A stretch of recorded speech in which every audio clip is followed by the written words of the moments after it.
What is going on, my beautiful raspy riders? Today I want to go over some tips and tricks that I've learned that has helped me with my food delivery game. As you can see with my delivery bike right there. Sorry if I got some messy helmet hair. I'd rather have messy hair than a cracked skull, you know? In today's video, we're gonna go over some basic safety precautions on two wheels. We're gonna go over my delivery game setup, and last we'll talk about some basic modifications that you can do to your bike to help you guys make some more money as well. All right, let's go over some riding safety first. Everyone knows they should be wearing gear and helmet, so I'm not gonna talk about that. That's up to you. It's your choice. I'm gonna talk about something that people don't usually talk about. You know how sometimes when you guys pull up to a red light and let's say there's a bunch of traffic, like there's a bunch of cars lined up, so maybe you go in the bike lane or you go to the shoulder so you can kind of get ahead of everyone. When you guys do that, watch out for gaps when cars are lined up. If there's a bunch of cars all lined up and you see a gap, then slow down and be careful, because it's very likely that on the other side of the cars there's someone trying to make a left turn. You know what I'm talking about? Like here you are pulling up on the right side, on the right shoulder, and then there's a bunch of cars lined up right here. Can you guys see my hands? So this is you, a bunch of cars lined up. You're coming, and then there's a gap right there. A lot of times people leave that gap open so that cars on the other side of the road can make a left turn. So you don't want to be pulling up and someone's going to make a left turn that you can't see, and then you're going to run into them. So be aware of those gaps in the road. There's been times where I first started and I wasn't aware of that, and I would be on the right shoulder and I wouldn't see a car making a left turn because all the other cars are blocking it, and I wasn't aware of those gaps yet. So I almost ran into a car making a left turn. Just gotta be aware, be careful out there, you know? Next up, try not to ride next to a car. You know, when you're on an e-bike, you're super quiet. No one can really hear you. And a lot of times when you're next to a car, you're probably in their blind spot. Just got another order to add on to my current order. $5 add-on, I'm gonna take it. Yeah, you wanna ride ahead of a car or behind them, but not next to them. That's the same thing with cars and semi-trucks. Don't drive right next to a semi-truck. All right, how's it going? Picking up for Bubba. Thank you. Have a good one.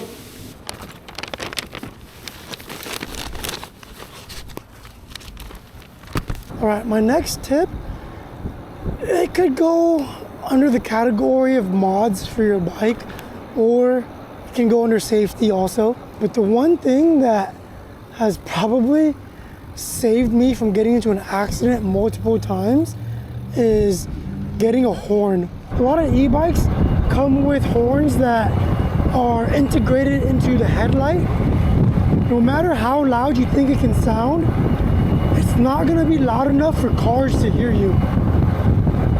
Yeah, it might sound loud enough for pedestrians, but definitely not cars. Oh, puddle of water.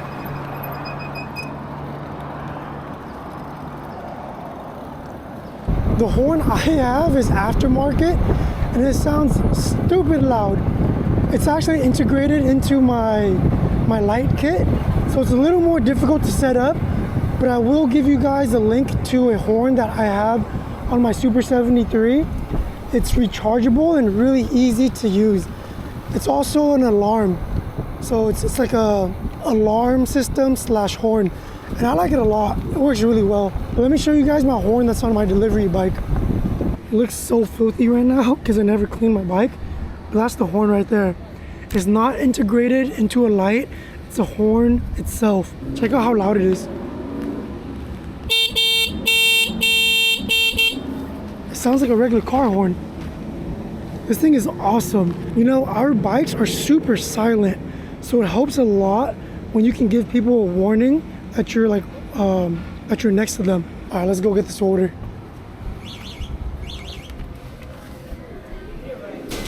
Thank you. Can I get one more cup holder? One more? Yeah, yes please. Thank you so much. See you later.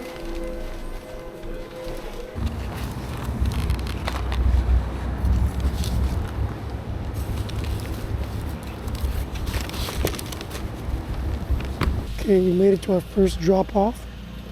The guy's name is Bubba. That's pretty cool.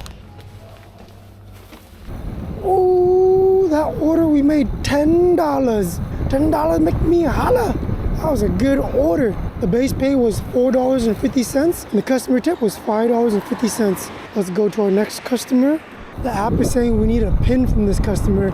I feel like the only times I ever need a PIN is when I deliver to someone sketchy. Maybe they lied about not getting an order before. That's probably why, right? Because now, if they give me their PIN, then it's confirming that they got their order. Always gotta be careful with them customers, man. People will be lying. And around the speed bumps. Choo! Oh, we got a few more. Swerve! Choo! Place is like a maze. Thankfully, I'm on an e-bike, so I can ride into the complexes. Let's ride up through here. Oh. Hello. For Kiana? Yes. Perfect. Do you happen to have your PIN? Yes. Okay, let me give you the food first.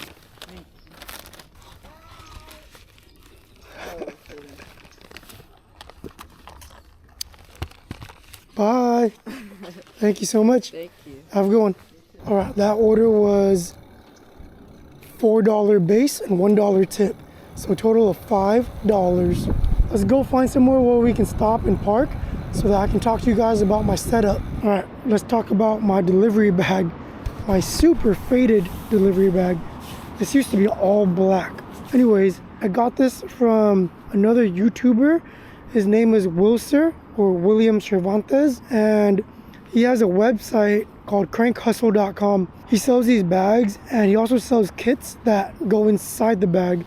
Those kits are really useful for holding drinks and blocking off sections of the bag for different food items. I used to have the kit and it worked really well, but I stopped using it because I placed something that was way too heavy on it and it kind of damaged the kit a little bit. So instead I have a new setup and I'm about to show you guys that right now. I have these handles on the side of the bags on each side. They're pretty useful if you need to carry the bag, or what I like to do is sometimes I'll put pizza on here with, of course, inside a pizza bag. I'll place it on top and I'll just strap it down with this Velcro right here. And then if I feel like I need to, I'll also put some bungee cords across it. So that's part of my setup too, having a bunch of bungee cords. These are super helpful. On the other side, I just use this to carry my cup for water or coffee. And inside my protein shaker bottle is my breakfast. All right, now for the juicy stuff. Let's go inside the bag. Got my pizza bag. I got this for free from Pizza Hut. Sometimes if you're lucky, Pizza Hut will have these in stock and they give them out for free. Inside, I got a big towel. The towel is super helpful for blocking off extra space so that your food doesn't bounce around. And I like using a towel a lot because you can shape it however you want. Sometimes it's good to put it on top of the food as well, so it kind of weighs it down. Okay, now for what I use to hold drinks. This right here is an art caddy from Michael's. This is like the cheapest thing you can use, but the most helpful. This was like $3 and something cents, maybe like $4. And it comes with a handle, but I didn't like the handle on there, so I just use a saw and cut it off. This thing can pretty much fit all sizes of drinks, and it's so sturdy and holds it in place. No drinks have ever fallen when I've used this. I still have a little bit of trouble with hot drinks like coffee, just because the steam kind of pressurizes the cup and makes the liquid bounce around more. But yeah, this thing, super helpful, super cheap. Get it from Michael's. It's called an art caddy, I believe. I'll post a link in my description along with links to everything else. So I have the art caddy in here, and then I have more towels down here just to take up some more space so that I could put this cardboard on top. This is called corrugated. I always have trouble saying it, but this is corrugated plastic, and it's actually from that kit I was telling you guys about. The kit from Crank Hustle. crankhustle.com, and I just place it on top.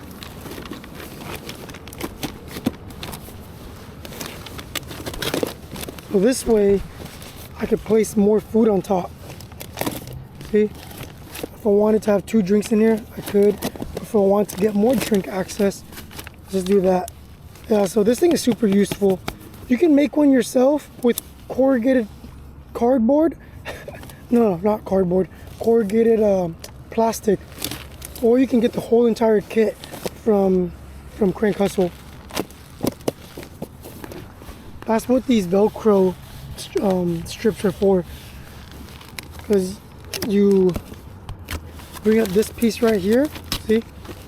And now you section it off, and then the kit comes with these panels you can use to slide it and block off certain sections of your bag. So shout out to Crank Hustle for this panel. But yeah, that's pretty much it for inside the bag. If I ever need more space to make the bag deeper, I can take everything out, take like the towels and the cup holder, and take that out. I'll just place it inside the basket in here. All right, now that we talked about my setup, let's move on to modifications. I'm gonna talk about the simple stuff, so don't get intimidated by seeing this big bike. One of the most helpful modifications, and it's also super cheap, it's like $16 I think on Amazon, is inserting flat out tire sealant inside your tires. It's this gel-like substance, and it goes inside the tubes. I have a video that is a tutorial on how to use it. It's pretty simple. So pretty much the idea is that the gel or the sealant has a bunch of tiny little Kevlar pieces, right? And when you get a puncture in the tires and the tube, the gel rushes out and clogs that hole up with those Kevlar pieces. You can think of it as a beaver and a dam. You know how a beaver blocks a dam by placing a bunch of like wooden sticks to block the water? It's pretty much the same concept, but instead of sticks, it's Kevlar pieces. And it works extremely well. Way better than slime.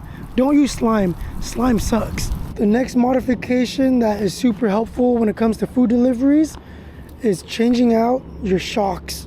Most bikes come with really bad suspension, and a lot of times it's just pretty much springs. So whatever bike you have, try to look up that name on Facebook and join a Facebook group if you can, because more than likely there's gonna be someone that changed out their rear shock, and you can message them or comment on their post and ask them how they did it. Or you can even go to a bike shop and ask them if they can do it.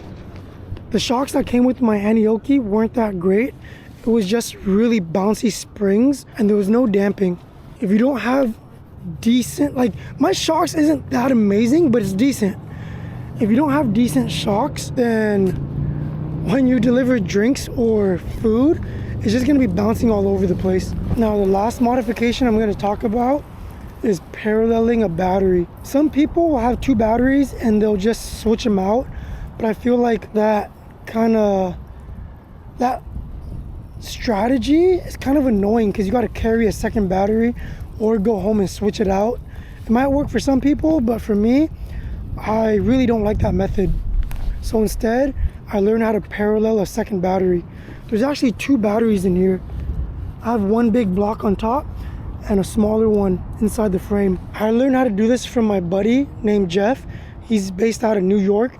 He also has a YouTube channel called JB360, and he actually made a video on how to safely parallel 2 batteries. I'll post a link to that video in the description also. If you do it incorrectly, it could mess up your battery, so be very careful when you do it.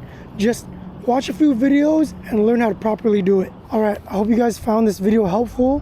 I'm gonna end this here. Thanks for staying with me till the very end. If you guys have any questions or comments, leave them down below. Please give this video a thumbs up and a like, subscribe, and I'll catch you guys in the next one. Peace.